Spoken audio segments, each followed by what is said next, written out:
everyone, it's Alyssa here from my kitchen. We are on week 8 of the CSA farm share from Flocktown Farm and the Green Team. And I'm gonna hop right into it and start my recipe, which is a Vietnamese style broiled eggplant, because it does need to sit a little bit. So this incorporates the carrots that we've been getting from the box and the Asian eggplant. And also, if you still have some garlic, a garlic clove, and a bunch of other things, but we do need to let the carrots sit first and broil the eggplant. So I'm gonna start my recipe and then I'll go through the packet with you and talk a little bit about the farm box this week.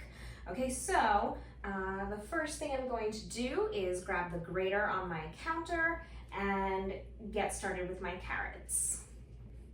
Right, so you can use a grater like this, a box grater. I actually do have an attachment for my KitchenAid, but my KitchenAid is currently holding up my camera. So I'm gonna do it by hand and just grate it. You can do the thicker, larger ones or the smaller one. It's kind of nice to have the texture and the color from the larger one because this is not, it's not like we're making carrot cake or anything. We really want to let the ingredients shine. So I'm going to go ahead and do that, and then I will come back and show you what we're adding to it.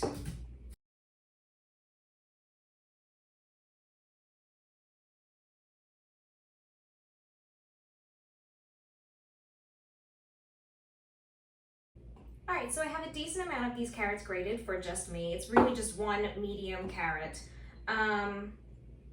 And then what we're going to do, you know me, I don't always do the recipes exactly as they're given, which is fine when you're cooking, not baking, but I do have some food restrictions. So you are supposed to add in a Fresno chili or a jalapeno, stemmed, halved, lengthwise, seeded.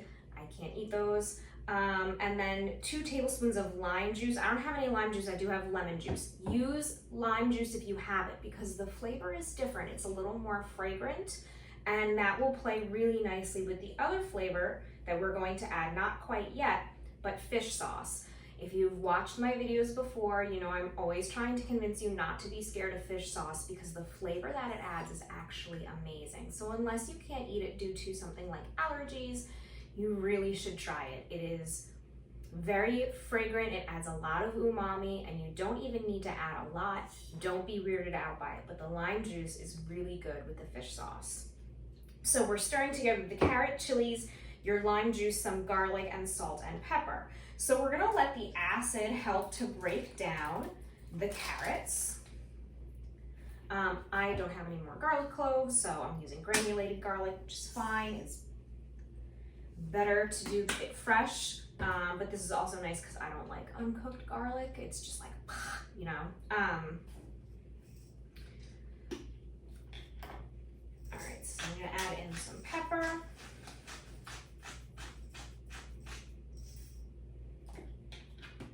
And some salt. The salt also helps to break down your vegetables a little bit.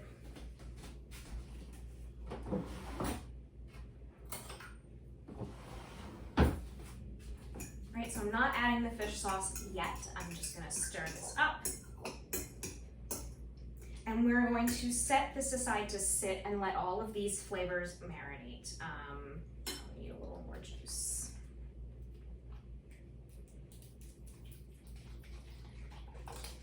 Okay. This recipe also calls for some cilantro and some peanuts. I don't keep either of those things in the house. So I'm going to top it. I'll probably top it with a little bit of parsley if I don't find any frozen cilantro. I usually keep all of my herbs in a glass of water for a little while, and then when I get to the point where I feel like I can't use them anymore, I actually wash them and freeze them. Peanuts, you can use salted peanuts. It just adds to the flavor, the Asian style flavor. It's really good. You can leave it off. No worries. You could also do cashews. I actually do have cashews, so maybe I'll use that. All right, so I'm going to put this to the side, as well as the rest of my carrots that I have washed, which I'm going to roast later. Okay, so for my eggplant, I'm just going to trim and then have it lengthwise, so we'll have these really nice long little boats of eggplant.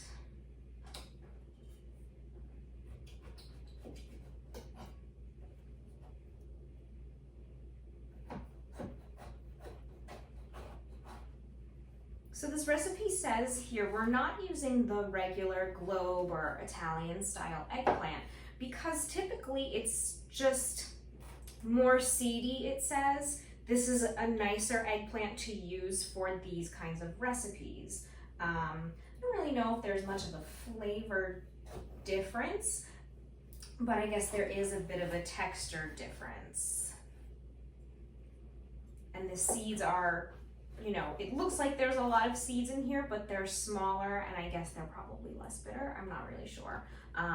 But I just happen to have these. I actually got both types of eggplant, so that worked out for me. The next thing that we're going to do is we are going to grab a neutral flavored oil. So they said grapeseed. I like to use avocado oil. We don't want anything imparting flavor. So an olive oil, like an extra virgin olive oil, not so great for this. And then I'll sprinkle it with some salt. So let me go grab my pastry brush and my oil. I like to use a brush like this because it really controls the amount of oil that you have on here. We're putting the oil on all sides, even the skin, because we want everything to cook and get a little crisp, a little color. If you try to just dunk your eggplant in some oil and roll it around, it's going to absorb so much oil, and we really don't need that. We just need to give everything a light wash, and that also helps the salt stick. So just make sure you get it on all sides here. And we don't need to overdo the oil. This will help with the browning and the crisping, and again with the salt to stick.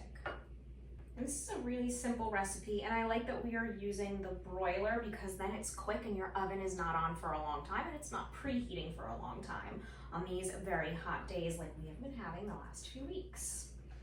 And then for me, you know, if you've watched, I usually use my little toaster oven air fryer. It's great because it doesn't put out as much heat as the oven. It heats up faster. And I just feel like it's very efficient, and it is my go-to when I have to roast anything in the hot weather. All right, and I'm gonna put this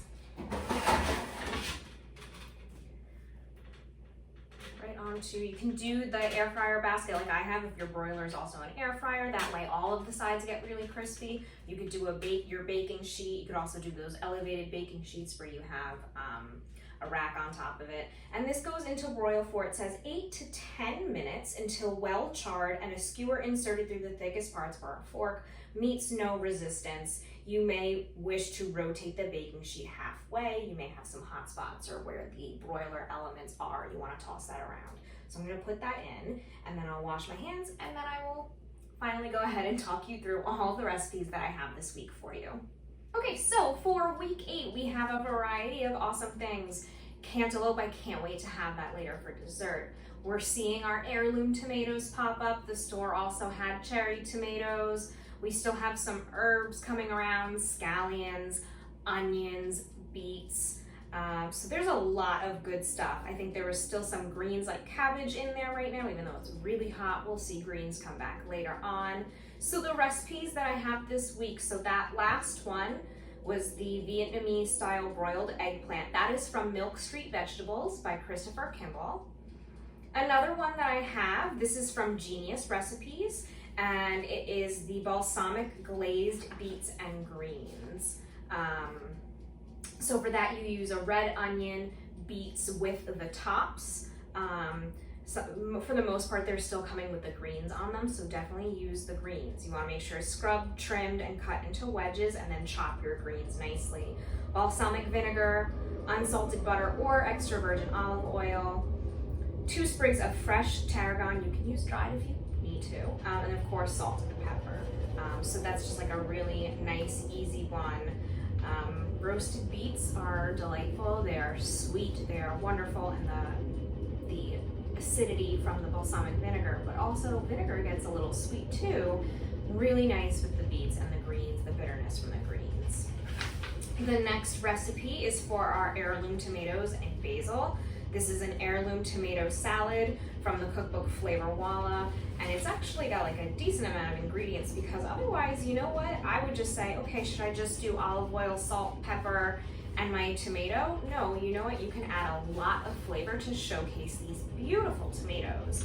Coriander seeds, your pepper, your salt, chili flakes, a sliced red onion, some ginger, a serrano chili, mint leaves, and then it calls for Thai basil and bush basil. If you can't get either of those, bush basil is just a different variety of the regular green basil. If you use the regular green basil, it's fine.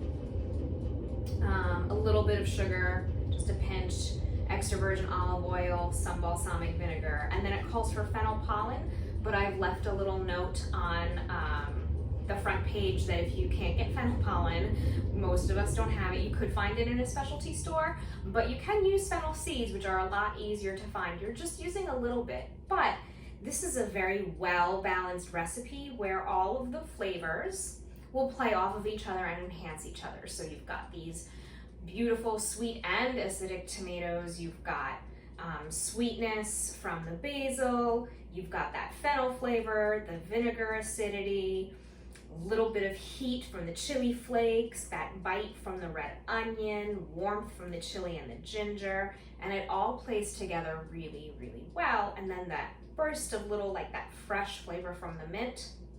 So it all plays together really well, and then you're honoring how wonderful those heirloom tomatoes are. If you've gotten them in the past, or if this is your first time, you know that they're really special and delicious and flavorful. So let's use them to their full ability. It also says, here's the golden rule for storing tomatoes, and as New Jerseyans, we should know this, but not everybody does. Don't ever put them in the refrigerator. You can't taste them when they're cold, and it also ruins the texture. If you need to, because it is tomato season, you can freeze them whole to use later. And then the last one, this is a cool one for all of the greens and cabbage that we have been getting. And if you are really into your grilling time right now, this is a coleslaw, but it is a grilled cabbage coleslaw. And this is from Food Between Friends, and it uses cabbage, carrots, basil, garlic, and scallions, all things that we can get or have been getting in our boxes. It also says it uses roasted peanut oil. You don't need to use roasted peanut oil. You can use whatever oil you would like, maybe not an extra virgin olive oil though. Apple cider vinegar, lime zest, lime juice, soy sauce, garlic, clove, honey, fresh basil, jalapeno, salt, pepper, cabbage, carrots, scallions, and then chopped roasted peanuts. Again, if you can't eat peanuts, you can either do a tree nut or just leave them off. No big deal. So this is cool. You're like making a vinaigrette. That's the peanut oil vinaigrette. Use a different oil. It's fine. And then the slaw is you could do it on a grill pan, or you can do it on a pan on your grill, what have you. And you're basically just trying to char your cabbage to bring out a different flavor in it, and it's nice the texture as well. And then you're gonna add your carrots, scallions, and basil.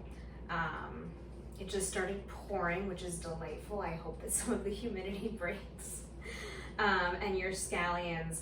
Also, I wouldn't be afraid to give your scallions a little bit of a char on the griller in the grill pan either. I love the way that tastes too.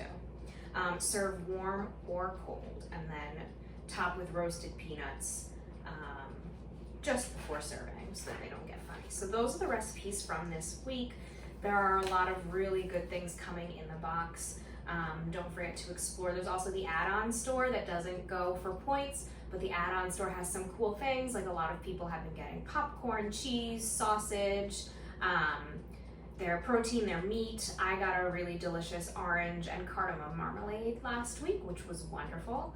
And I was serving it on crackers with cheese. So there's just lots of cool things that we are getting on there. So go ahead and explore it. Don't be afraid to mess with the ingredients, especially in the recipes where we're just cooking, not baking.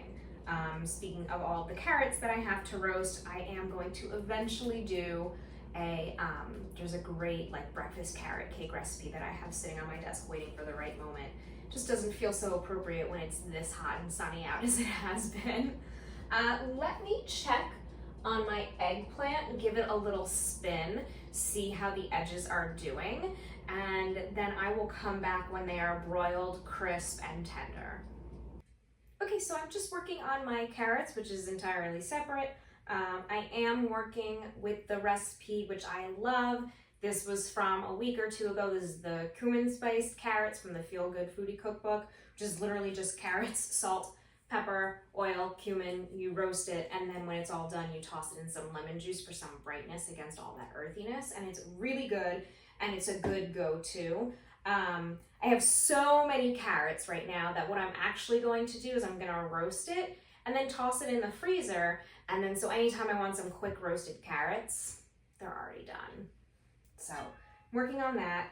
So you can see my eggplant has some really nice char to it. It is very soft, like the inside is mush, it's beautiful. I have my fish sauce here, and I'm just gonna do a drizzle over my carrots to incorporate that flavor.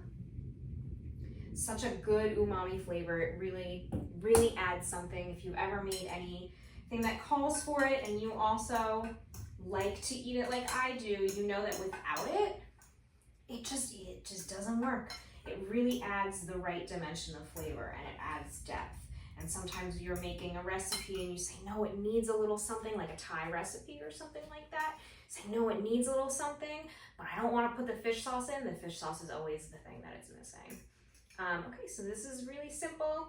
I'm just putting my carrots with their little dressing over the top. If you have peanuts or any nut that you would use, you can put that on top as well now. So yeah, mine is a little simpler. Some cilantro. I'm just gonna grab some dried parsley and put that over the top because I don't have cilantro. I used it all up. I'm gonna grab a knife. This is still pretty hot, but it's fine. I love this because the edges are all crispy. So there's, even though the inside has become so nice and soft, the edges have some texture to it. So I'm just gonna give this a little taste here.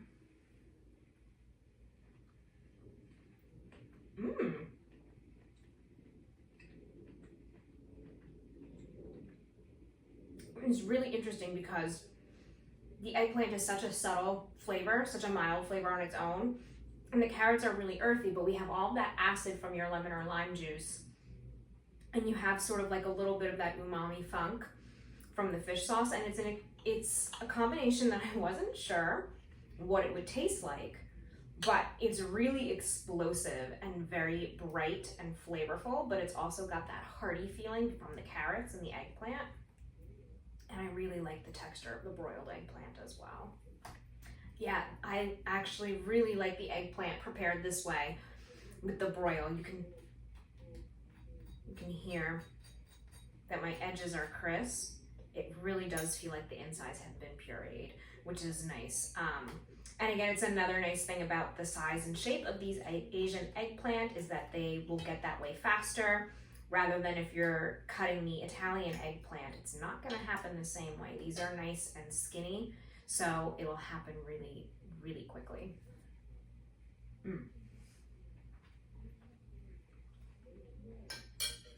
Yeah, this is so, so good. And definitely if you had the peanuts, like I said, cashews, anything on top of it, that would just add a little extra bit of crunch. So I always talk about not just flavors, contrasting and enhancing each other, but also textures as well. So give it a try. This is delicious. I'm gonna make my carrots and I'm going to go enjoy those. I'm not gonna do that on camera because it's time for me to go back to work. All right, so I will see you next time. Enjoy your boxes this week, and we have another week coming up soon. All right, everyone, take care.